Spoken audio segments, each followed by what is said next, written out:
Admit করব।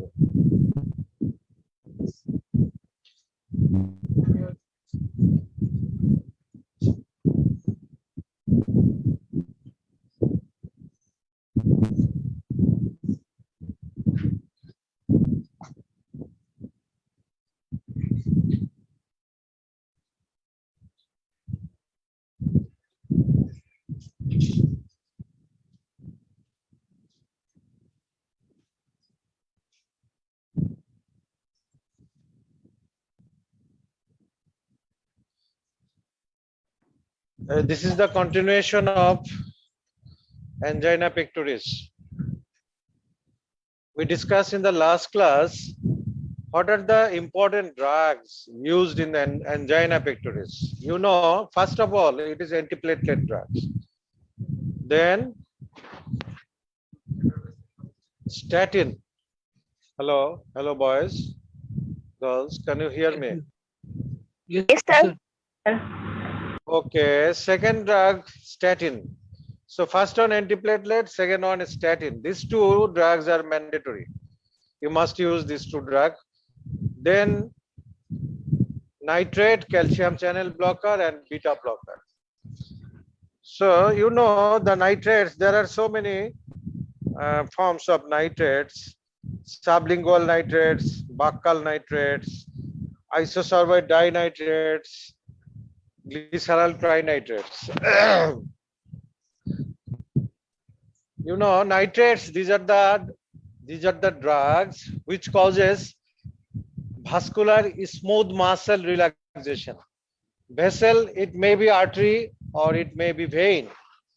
It relaxes the smooth muscles of the vessel.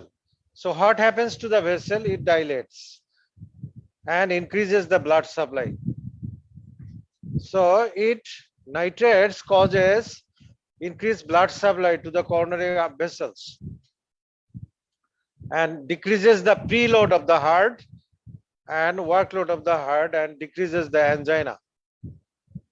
And calcium channel blocker, you know, calcium channel blocker is a drug which has two types: dihydropyridine and non-dihydropyridine calcium channel blockers. And beta blockers, these are very important drugs for angina. And this calcium channel blocker and beta blockers are used in so many diseases in cardiovascular system. You will know in later on. So what are the other diseases we used calcium channel blocker and beta blocker? Now come to the antiplatelet. You know, antiplatelet drugs, low dose aspirin. Low dose aspirin, that means 75 milligram aspirin, or clopidogrel, 75 milligram clopidogrel. Aspirin is first choice antiplatelet drugs, and if the aspirin develops side effects, low dose aspirin develops side effects or intolerance, then we use clopidogrel. And this drug, aspirin or clopidogrel, should be used indefinitely or continuous, because it reduces the risk of myocardial infarction. তাহলে অ্যানজাইনাতে আমরা কতদিন use করব aspirin বা clopidogrel? Indefinite, অনির্দিষ্ট কালের জন্য। তার মানে এটা কন্টিনিউ করতে হবে। কারণ কি? Aspirin or clopidogrel reduces the incidence of myocardial infarction. That means angina থেকে myocardial infarction হতে পারে। এই ইনসিডেন্সটা কমানোর জন্য আমরা অ্যাসপিরিনটা ইউজ করব, এবং এটা লো ডোজে 75 মিলিগ্রাম ইউজ করব। তো অ্যাসপিরিনের সাইড ইফেক্ট তোমরা জানো যে এটা গ্যাস্ট্রিক ইরিটেশন করে, ডিসপেপসিয়া করে, অনেক সময় পেপটিক আলসার ডিজিজও করতে পারে। কিন্তু এটা লো ডোজ অ্যাসপিরিনে এই সাইড ইফেক্ট গুলা খুবই রেয়ার সাইড ইফেক্ট। এটা হাই ডোজ অ্যাসপিরিন, যেটা আমরা অন্য ডিজিজে ইউজ করি, তোমরা জানো যে অ্যাসপিরিন হচ্ছে antipyretic and anti inflammatory. Antipyretic and antidiabetic, specially rheumatic ফিভারে অ্যাসপিরিনটা ইউজ করা হয় জয়েন্ট পেইন, ফিভার, ইনফ্লামেশন এটা কমানোর জন্য, এবং এটা drug of choice in rheumatic fever. But in this case অ্যাঞ্জাইনাতে লো ডোজ অ্যাসপিরিন ইউজ করা হয়, লো ডোজ মিন 75 মিলিগ্রাম। আর আদার ডিজিজে আমরা হাই ডোজ অ্যাসপিরিন ইউজ করি, ওটার সাইড ইফেক্ট আছে, যে সাইড ইফেক্ট গুলো বললাম এগুলো হাই ডোজ অ্যাসপিরিন আছে, তবে লো ডোজে এগুলো হতে পারে ইন রেয়ার অকেশনে, ঠিক আছে।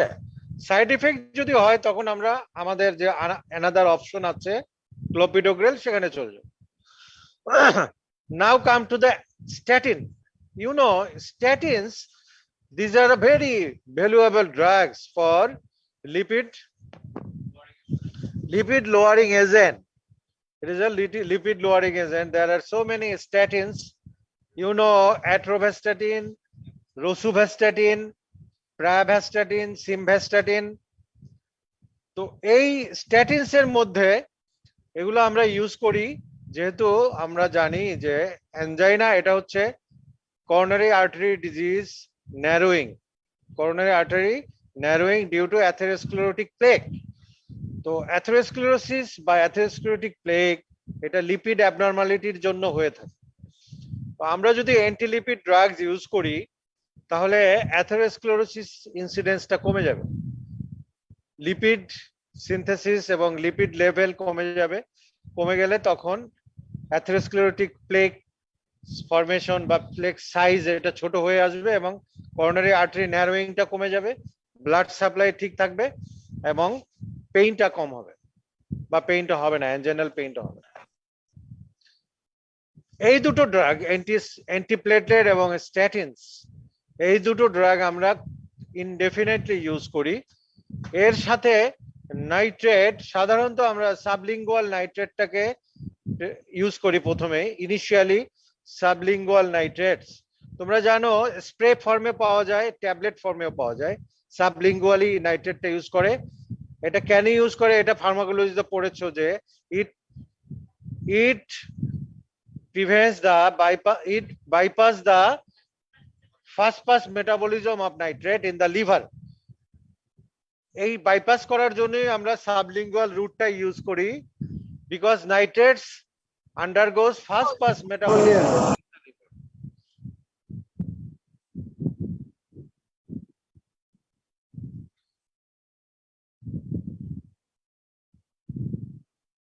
ঠিক আছে, তাহলে নাইট্রেটস এর মধ্যে সাবলিঙ্গুয়াল নাইট্রেটস, এটাকে আমরা ইনিশিয়ালি ইউজ করি। You know sublingual nitrates have spray form or tablet form. Spray যেটা আছে ওটা 400 microgram per spray. Per spray কত? 400 মাইক্রোগ্রাম পার স্প্রে।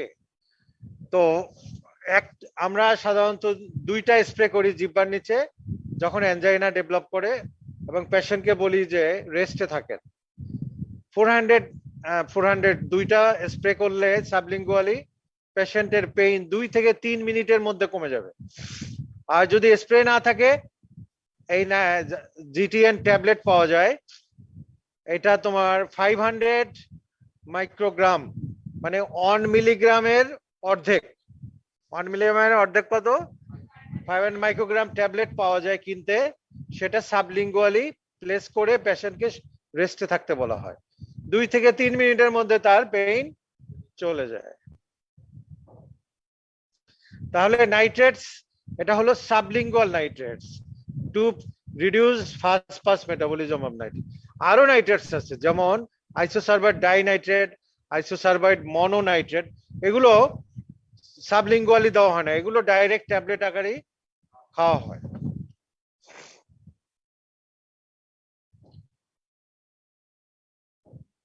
নাইট্রেটস এর কিছু সাইড ইফেক্ট আছে যেটা তোমাদের জানতে হবে, যেমন headache, symptomatic hypotension, blood pressure কমায় এবং ব্লাড প্রেশার কমলেই সবার কিন্তু সিমটম হয় না, কিন্তু নাইট্রেটে সিমটোম্যাটিক হাইপোটেনশন হয়। দ্যাট মিনস পেশেন্টের ডিজিনেস হতে পারে বা আনস্টিডিনেস হতে পারে, মানে মনে হবে মাথা ঘুরাচ্ছে, বা হাঁটতে গিয়ে দেখা গেল আঁকা বাঁকা হয়ে যাচ্ছে, সোজা হাঁটতে পারছে না, এটাকে বলে সিমটোমেটিক হাইপোটেনশন, এটা হতে পারে। আরেকটা হচ্ছে ফার্মাকোলজিক্যাল টলারেন্স, এটা তোমাদেরকে পড়ানো হয়েছে ফার্মাকোলজিতে, যে এই ড্রাগটা প্রথমে দিলে ইনিশিয়ালি যেভাবে কাজ করে, পরে এটা ইউজ করতে করতে একসময় এটার ইফেক্টটা থাকে না, ওয়েনিং অফ ইফেক্ট। তো এটাকে কমানোর জন্য আমরা নাইট্রেট ডোজটাকে এমন ভাবে দিই যাতে 24 আওয়ার্স এর মধ্যে 6 to 8 আওয়ার্স কোনো নাইট্রেট ব্লাডে না থাকে। তার মানে নাইট্রেট ফ্রি পিরিয়ড থাকবে কতক্ষণ? মনে করো নাইট্রেট দিচ্ছ তুমি, সকালে একটা ট্যাবলেট দিলে, রাতে একটা ট্যাবলেট দিলে, তাহলে কিন্তু তার 24 আওয়ার্স নাইট্রেট কাভার করবে। আর যদি তুমি মর্নিং এ এবং নুনে বা ইভিনিং এ একটা দাও, তাহলে এই ইভিনিং থেকে পরের দিন মর্নিং পর্যন্ত যে পিরিয়ড, এখানে একটা সময় নাইট্রেট ফ্রি থাকবে, তাতে এই ফার্মাকোলজিক্যাল টলারেন্সটা ডেভেলপ করবে না। এই জন্য ডোজের প্যাটার্নটা একটু ঠিক করতে হবে, টাইমিং অফ ড্রাগ, ঠিক আছে? আর একটা হচ্ছে সিনকোপ, এটা সিনকোপ মানে হচ্ছে লস অফ কনসাসনেস, তবে এটা রেয়ার। তাহলে সাইড ইফেক্টস এর মধ্যে headache, symptomatic hypotension, pharmacological tolerance, আরো আছে যেমন ফ্ল্যাশিং অফ ফেস। অনেক আছে ট্যাবলেট খাওয়ার পরে মুখ, চোখ, মাথা খুব মানে গরম লাগে, ফেসটা লাল হয়ে যায়, এটাকে বলে ফ্ল্যাশিং অফ ফেস, এটা হতে পারে। তোমরা জানো beta blocker is a very important drug for anginal treatment. Beta blocker, তাহলে কোন কোন ড্রাগ আমরা অ্যাঞ্জাইনাতে দেই? স্ট্যাটিন, অ্যান্টিপ্লেটলেট, নাইট্রেটের মধ্যে সাবলিঙ্গুয়াল, আরটা হচ্ছে বিটা ব্লকার। তারপরে এই চারটা ড্রাগ আমরা ইনিশিয়ালি শুরু করব। বিটা ব্লকারের মধ্যে অনেক ধরনের বিটা ব্লকার আছে, কার্ডিও সিলেক্টিভ এবং নন সিলেক্টিভ। আমরা cardio selective beta blocker use করব, specially metoprolol. Metoprolol 50 to 200 milligram daily, or bisoprolol, এই দুটোই কার্ডিও সিলেক্টিভ। আর নন সিলেক্টিভ বিটা ব্লকারের প্রবলেম আছে, সাইড এফেক্ট আছে, যেমন ব্রঙ্কোস্পাজম হয়ে অ্যাজমা অ্যাগ্রাভেট করতে পারে, ঠিক আছে?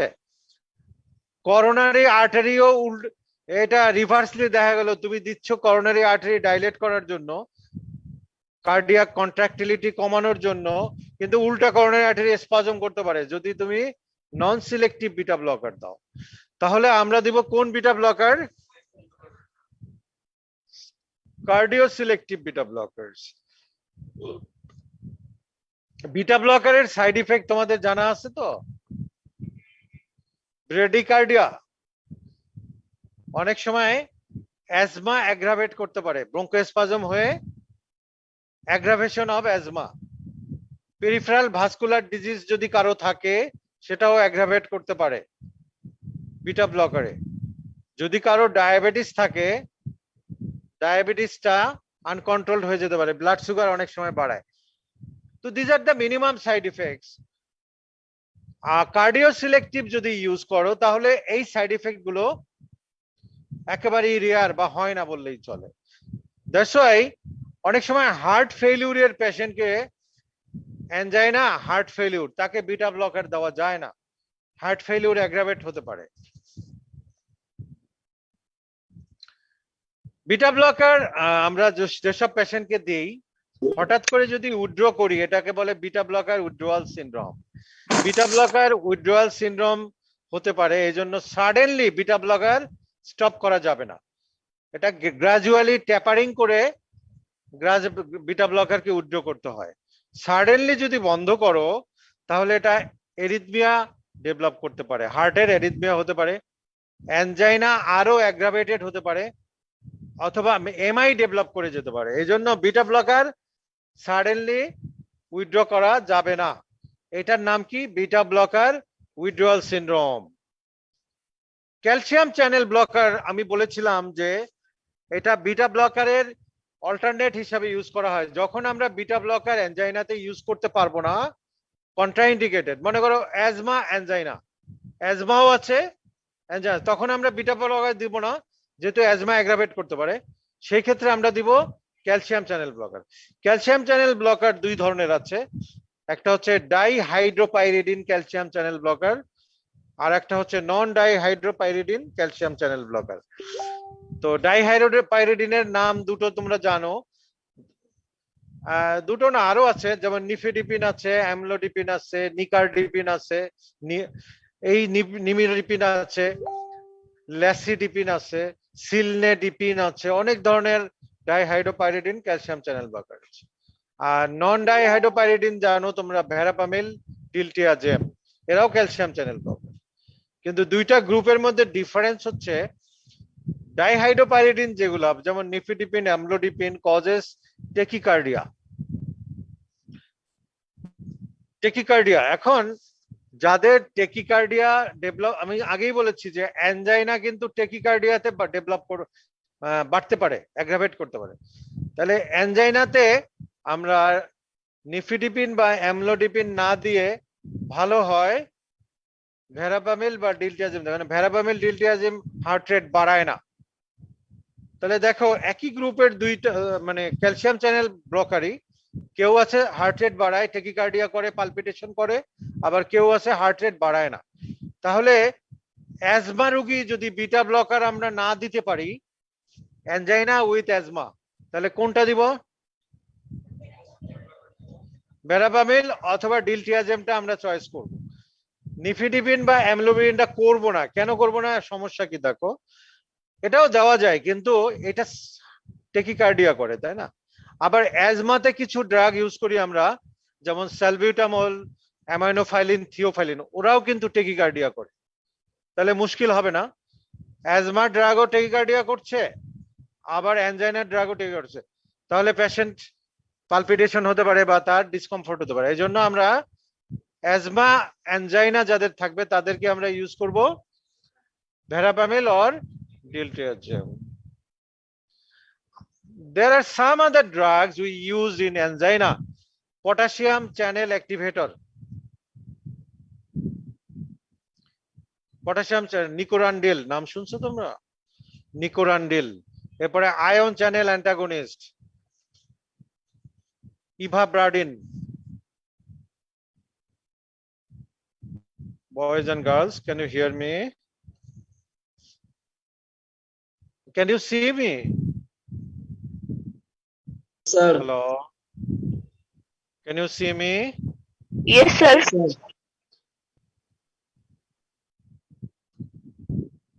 Some boys and girls are present offline, they are in front of me, so I have to present the face before them also, as well as you, huh?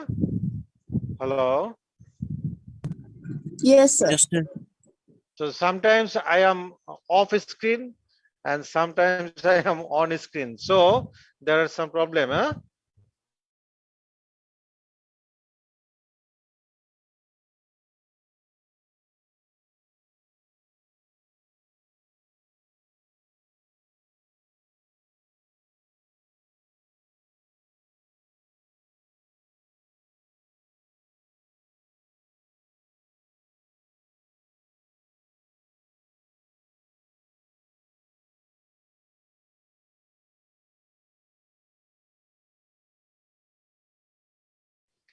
Hello.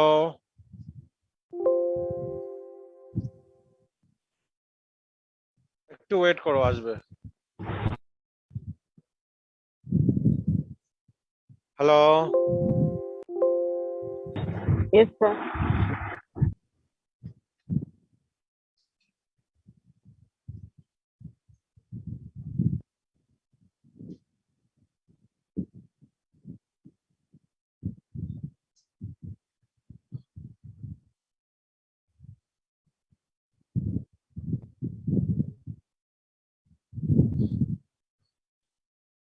এই Nitai,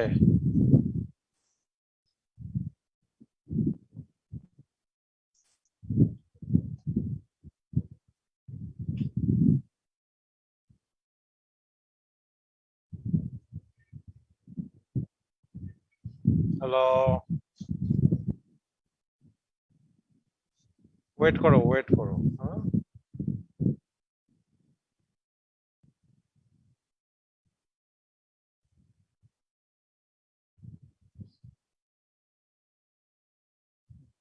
participation কত দেখো তো, 80।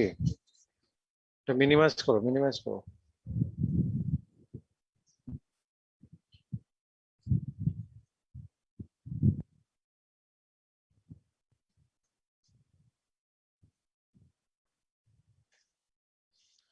তাহলে আমরা অ্যানজাইনা ট্রিটমেন্টে এতক্ষণ discuss করলাম pharmacological treatment of angina. There are some other treatment. These are the non-pharmacological treatment. You know, percutaneous coronary intervention is a most important coronary intervention is the most important treatment options in angina pectoris. You know, where is the pathology in angina pectoris? It is the narrowing of the coronary arteries by the atherosclerotic plaque. That's why the blood supply in the heart muscle diminished and angina develops. And this narrowing or stenosis of the coronary arteries are detected by an investigation. You know, the coronary angiogram. Coronary angiogram করে আমরা যদি narrowing পাই এবং coronary arteries কয়টা, main artery দুটো, right and left. লেফটের আবার দুটো branch, একটা হচ্ছে সার্কামফ্লেক্স আর একটা হচ্ছে অ্যান্টেরিয়র লেফট, অ্যান্টেরিয়র ডিসেন্ডিং। তো এই সব আর্টারি যদি ন্যারোয়িং পায় তখন আমরা এই অপশনে যাব, পারকিউটেনিয়াস করোনারি ইন্টারভেনশন। এটা একটা ট্রিটমেন্ট অপশন। এখানে কি করে, ওই যে আর্টেরিয়াল ন্যারোয়িং, ওখানে একটা ফাইন ওয়্যার, একটা গাইড ওয়্যার পাস করা হয় এবং গাইড ওয়্যার এটা রেডিওগ্রাফিক কন্ট্রোলে ওটা পাস করা হয় এবং ওই স্টেনোসিসের ওখানে গিয়ে একটা বেলুন ডাইলেট করা হয়, যেখানে ন্যারোয়িং আছে বেলুনটাকে ডাইলেট করে ন্যারোয়িংটাকে ওপেন করা হয়। ওপেন করার পরে ওখানে রিং প্লেস করা হয়। এই সবকিছুই কিন্তু ওই গাইড ওয়্যার দিয়ে একটা তারের মাধ্যমে করা হয়। এই যে প্রসিডিউর, এই প্রসিডিউরটাকে আমরা বলি PCI, percutaneous coronary intervention. Ultimately তোমরা যেটাকে বলো, সাধারণ মানুষ যেটা বলে যে আমার হার্টে রিং পরানো হয়েছে, রিং আসলে ওই করোনারি আর্টারি যে ন্যারোয়িং, ওই ন্যারোয়িংটাকে ডাইলেট করে বেলুন দিয়ে ওখানে একটা রিং দেওয়া হয়েছে, এই রিংটা আর ন্যারো হতে দিবে না আর্টারিকে। এবং এই রিংটা কিন্তু মেডিকেটেড রিং মানে ওই রিং এর মধ্যে মেডিসিন দেওয়া আছে, ওইখান থেকে মেডিসিন বের হতে থাকবে, মেডিসিন এলিউট করবে, মেডিসিন এলিউটিং রিং, যাতে রিংটা আবার বন্ধ হয়ে না যায়। তো এগুলো, এই রিং গুলো অনেক দাম আছে, মনে করো 1.5 লাখ টাকা পর্যন্ত একটা রিং এর দাম আছে। 1.5 লাখ টাকা আছে, 1.5 লাখ, 1 লাখ, 80,000, 70,000, 65,000 পর্যন্ত রিং এর দাম আছে। এটা বিভিন্ন কোম্পানি, বিভিন্ন ব্র্যান্ডের দাম, কোয়ালিটি এরকম। তো এই যে ট্রিটমেন্ট অপশন, এটার নাম কি? Percutaneous coronary intervention. এই যে দেখো ছবিতে এখানে দেখা যাচ্ছে আমরা কিভাবে বেলুনটা, প্রথমে ফার্স্ট ছবিতে দেখো, প্রথমে তারটা দেওয়া হলো, ওই যে ন্যারোয়িং, আর্টেরিয়াল ন্যারোয়িং, এরপরে বেলুনটাকে ফুলানো হচ্ছে, এই যে দেখো, এরপরে ফাইনালি 3 নাম্বার ছবিতে দেখো আবার আর্টারি আগের মতো হয়ে গেছে। 3 নাম্বার ছবি দেখো, আর্টারিটা আগের মতো লুবেন আবার সেই কন্টিনিউয়াস হয়ে গেছে এবং এখানে রিং পরানো হয়েছে। যদিও এটা একটা নেটের মতো দেখাচ্ছে, এটা কিন্তু রিং পরায় এটাকে আবার আগের শেপে নিয়ে আসা হয়েছে। ব্লাড সাপ্লাইটা নর্মাল হয়ে গেছে। প্রথমে ছিল কি অবস্থা, এটা নেই, এটাই বলে পিসিআই।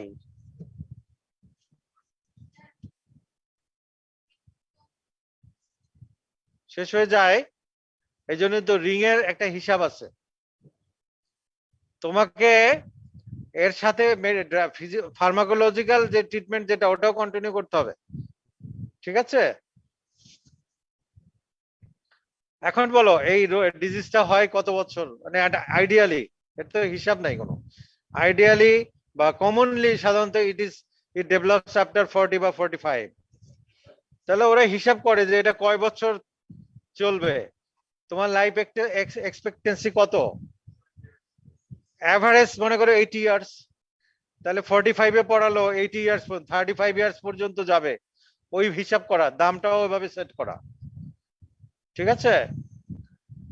এখন যদি সে 100 বছর বেঁচে যায় তাহলে তো এটা বোনাস, তাই না? আল্লাহ বাঁচায় ফেলবে, লাইফ এক্সপেক্টেন্সি। আচ্ছা এখানে দেখো করোনারি আর্টারি অক্লুশনের ছবি দেখাচ্ছে ওই যে অ্যারো দিয়ে, এটা এটা হচ্ছে এনজিওগ্রাফিক ফটোগ্রাফস। এগুলা তোমরা ভালো করে বই পড়লে বুঝতে পারবে।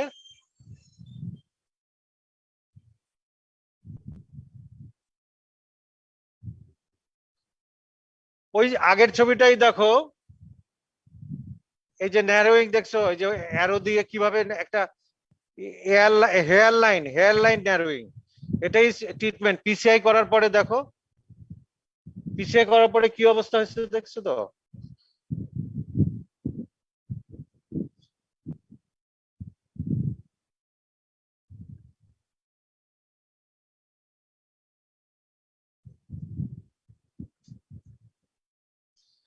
Another option is there is a surgery. This is known as CABG, coronary artery bypass grafting. It is also another option of non-pharmacological treatment option of angina pectoris. এখানে যে আর্টারিটা ব্লক আছে, করোনারি আর্টারি ব্লক আছে, সেটাকে bypass করা হয় আর একটা artery place করে, তাই তো? তো কি কি আর্টারি এখানে ইউজ করা যায়? Internal memory artery, radial artery, sometimes রুগীর স্যাফেনাস ভেইনটাও এখানে বাইপাস চ্যানেল হিসাবে ইউজ করা হয়। এটা কিন্তু একটা মেজর সার্জারি, এটা হার্ট ওপেন করতে হয়, open heart surgery. Coronary artery bypass graft বা সিএবিজি এটা মেজর সার্জারি, এবং এটাতে অনেক সময় লাগে এবং এক্সপার্ট ম্যান পাওয়ার লাগবে। ছবি দেখাও এখানে দেওয়া আছে যে কিভাবে, এই দেখো ব্লকটাকে বাইপাস করে সার্জারি করা হচ্ছে। এই যে একটা আর্টারি লাগাইছে উপরে, ওই যে দেখো ওটা ওটা ওই যে আর্টারি যেটা লেফট সাবক্লাভিয়ানের সাথে এইখানে একটা artery, internal memory artery connect করে দিছে। এটা হচ্ছে লেফট অ্যান্টেরিয়র ডিসেন্ডিং আর্টারিতে ব্লক আছে, ওই যে সাদা যে গোল যে ব্লকটা, ওই ব্লকের ডিস্টালি দেখো কানেক্ট করছে কার সাথে? লেফট সাবক্লেভিয়ানের সাথে এই left anterior descending artery connect করে দিচ্ছে। তাতে হচ্ছে কি ব্লকটা বাইপাস হয়ে গেল। এইভাবে রাইট কর্নারে আর্টারিতেও দেখো ওই যে অ্যাসেন্ডিং আউটার থেকে একটা কানেকশন দিছে আর ব্লকের ডিস্টালি একটা কানেকশন দিছে। ওটার ব্লু মানে হচ্ছে ওটা ভেইন, স্যাফেনাস ভেইন, আর যেটা রেড ওটা হচ্ছে আর্টারি দিয়ে কানেক্ট করছে। এটা কি বুঝছো তোমরা? এই এই অপারেশনটাই করোনারি আর্টারি বাইপাস সার্জারিতে করে, মেজর সার্জারি। স্টার্নামটাকে তোমার দিয়ে কাটে, করার দিয়ে কাটে, কেটে হার্টটাকে ওপেন করে হার্ট বের করে এনে তারপরে এই অপারেশনটা করে। এটা major surgery and risky operation, কিন্তু এক্সপার্টাইজ এখন আমাদের দেশে আছে এবং এই অপারেশন গুলা হর হামেশা হচ্ছে, এবং আল্লাহর রহমতে পেশেন্ট গুলো ভালো হয়ে যাচ্ছে। ঠিক আছে, তো তোমরা এই যে অ্যানজাইনা পেক্টোরিসের যে treatment options, pharmacological treatment, non pharmacological treatment, PCI, coronary artery bypass graft, এগুলো তোমাদের সময় আরো অনেক ডেভেলপ করবে। এখন তো ডেভেলপড, এর চেয়ে তো আরো ডেভেলপ করে যাবে। সুতরাং তোমাদের এগুলো ভালো করে জানতে হবে। তোমরা যারা কার্ডিওলজিতে পড়তে চাও বা কার্ডিয়াক সার্জারিতে পড়তে চাও, তাদের আরো অনেক বেশি জানতে হবে। হ্যালো, জি স্যার। তোমরা কি শুনতে পাচ্ছ? জি স্যার। স্যার। আচ্ছা, আমাকে বলো, do you have any question?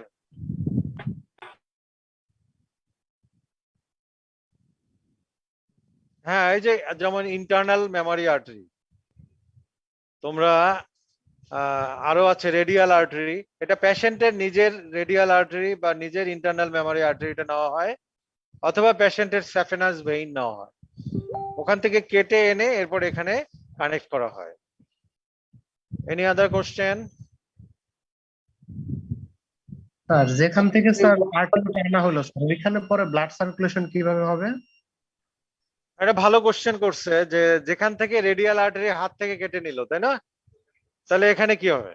তোমরা জানো যে আর্টারির দুইটা এন্ড থাকে না, একটা প্রক্সিমাল এন্ড একটা ডিস্টাল এন্ড, ওটা তো টাই করে বন্ধ করে দিবে। আর আশেপাশে আর আর্টারি আছে না, হাতে কয়টা artery? Radial artery, ulnar artery. Ulnar artery কি করবে? আলনার আর্টারি তখন বাইপাস চ্যানেল দিয়ে পুরোটা কভার করবে, বুঝছো? Yes sir. হ্যালো? মানে Yes, sir. তখন অনেক বাইপাস চ্যানেল ডেভেলপ করবে। দেখো বডি আল্লাহ এমন ভাবে সেট করছে। আচ্ছা, মানুষ কি একটা লাংসে বাঁচে না? একটা লাংস নিয়ে, একটা কিডনি নিয়ে বাঁচে? জি স্যার। দুটো মনে করো একটা লাংস অ্যাক্সিডেন্টে নষ্ট হয়ে গেছে, তখন কি মরে যাবে?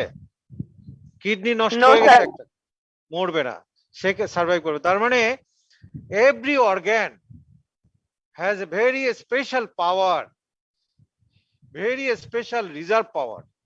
তুমি জানো যে এই লিভারের যে ক্যাপাসিটিতে সে কাজ করে, এরকম তার 6 টাইমস ক্যাপাসিটি আছে রিজার্ভ পাওয়ার, সে কাজ করতে পারবে, 6 গুণ বেশি কাজ করতে পারবে। তোমরা চিন্তা করো, পরীক্ষার আগে বলো না, হায় আল্লাহ দিনটা যদি 48 ঘন্টার হইতো, বলো না? তারপরে খাওয়া নাই, নাওয়া নাই, গোসল নাই, কি অবস্থা, খালি পড়তেই আছে, খাওয়ার কথাও মনে নেই, তাই না? তো তোমরা তখন পারো কেমনে? তখন তো বললাম যে 48 ঘন্টা না, পারলে 60 ঘন্টা পড়ে একদিনে। তো এই যে ক্যাপাসিটি, এটা তো আল্লাহ তোমাদের মানুষকে দিয়ে দিছে। প্রত্যেকটা অর্গানের একটা পাওয়ার আছে, স্পেশাল ক্যাপাসিটি আছে, সে বিপদের সময় অনেক গুণ বেশি কাজ করতে পারে। তারপরেও যখন পারে না তখন সে ফেল করে, বুঝছো তো? তো এই জন্য এই যে আর্টারি একটা কেটে নিছো তাতে সমস্যা নাই, আর একটা আছে না, ও তো এটাকে কভার করে ফেলবে মানে নতুন চ্যানেল ডেভেলপ করে সব মাসেলের ব্লাড সাপ্লাই নর্মাল করে দিবে। Any other question? তাহলে এখানে অ্যানজাইনাল ম্যানেজমেন্টে ফার্মাকোলজিক্যাল ট্রিটমেন্ট অপশনস এবং নন ফার্মাকোলজিক্যাল ট্রিটমেন্ট অপশনস ছাড়াও আরো কিছু অ্যাডভাইস আছে যেটা তোমাদের পেশেন্টকে বলতে হবে। যেমন লাইফস্টাইল মডিফিকেশন বলি আমরা, লাইফস্টাইল মডিফিকেশনে বলা হয় কেউ যদি সেডেন্টারি লাইফস্টাইল লিড করে তাহলে তাকে বলতে হবে অ্যাক্টিভ লাইফস্টাইল লিড করো। যেমন এক্সারসাইজ করো, সেটা হাঁটা হতে পারে, খেলাধুলা হতে পারে, অথবা জিমে গিয়ে সে জিম করতে পারে, তাই তো? এটা একটা। কেউ যদি স্মোকার হয় তাহলে তোমাকে লিখতে হবে প্লিজ কুইট দ্য স্মোকিং।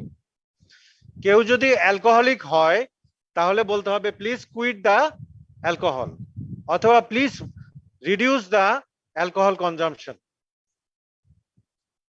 ওকে?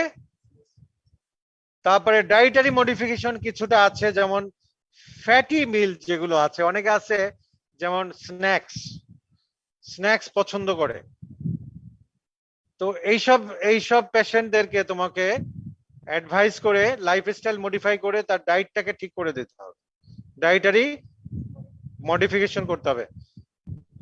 যেমন তাকে ফ্যাটি মিল অ্যাভয়েড করতে হবে, ফ্রাইড স্ন্যাক্স গুলো অ্যাভয়েড করতে হবে, তাকে বেশি বেশি ফ্রুটস ভেজিটেবলস খেতে হবে, তারপরে তার রাইস কনজাম্পশন কমায় দিতে হবে, রাইস, তাই তো? রাইসটা কম খেতে হবে।